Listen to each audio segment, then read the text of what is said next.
Good evening, everyone. Hope everyone is doing good. Let us do the weekly forecast. What you're currently seeing is a snippet of the code report. It is from May up until August, and what's far more important here to see is how the orders have been shifting from being bearish to now being bullish, meaning the institutions are rather adding more long positions, and as often as they report from week to week, it is evident that probably the market would have a bullish sentiment, and we should then obviously position ourselves to trade bullish for USD in all the crosses.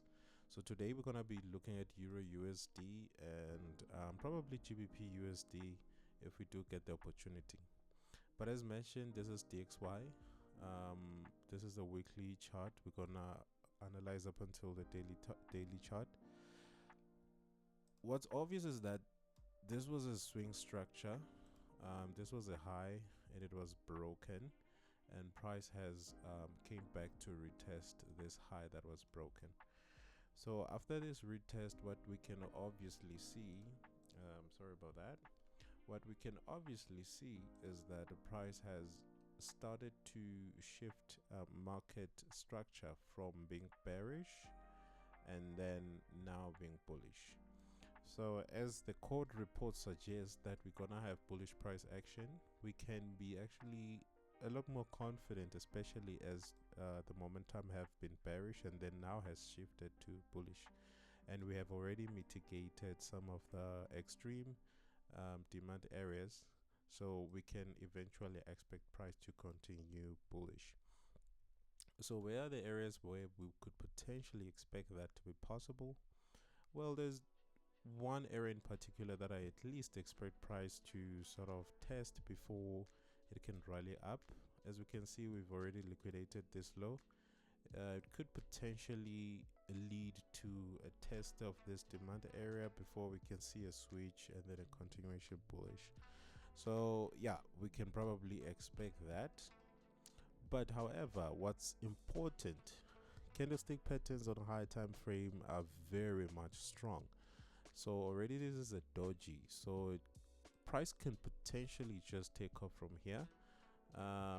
As you can see, this is a doji, and from this area price instantaneously took off from there.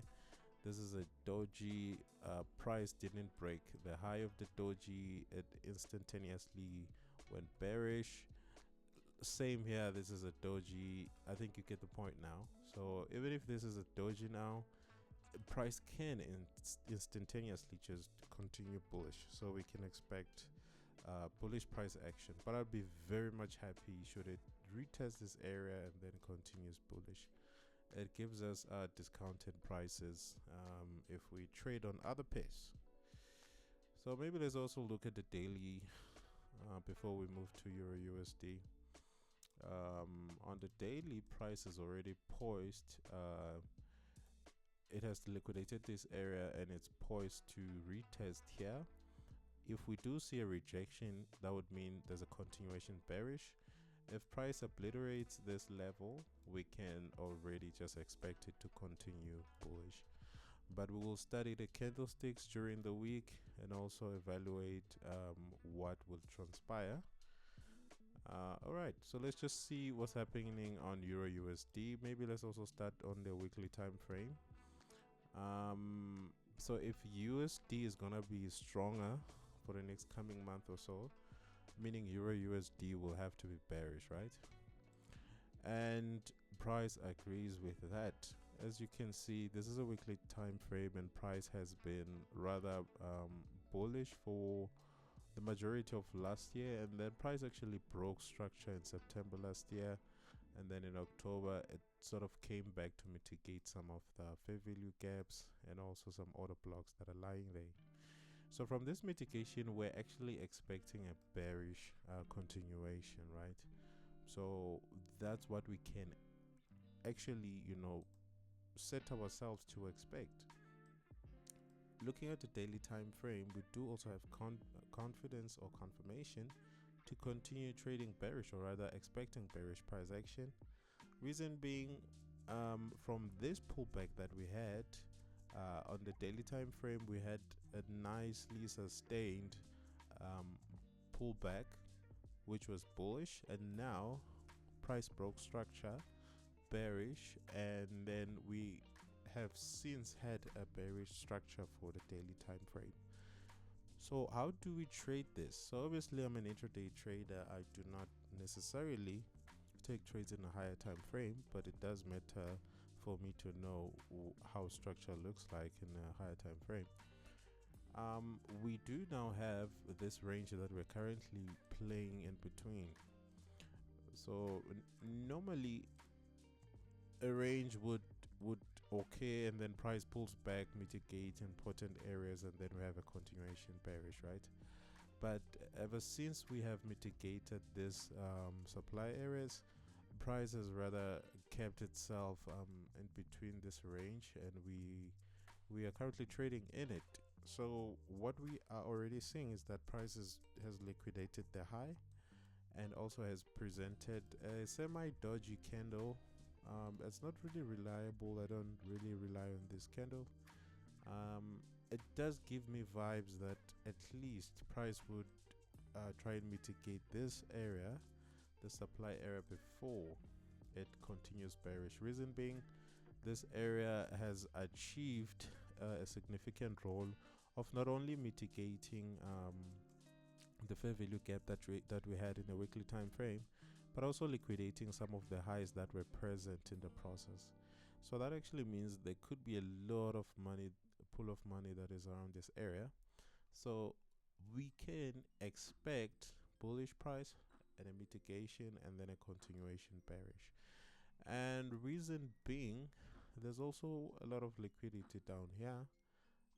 If you put the trend line just there, there's liquidity down here. Normally, when price decides to continue bullish forever, it would have to liquidate some of the equal lows that are created and then rushes bullish.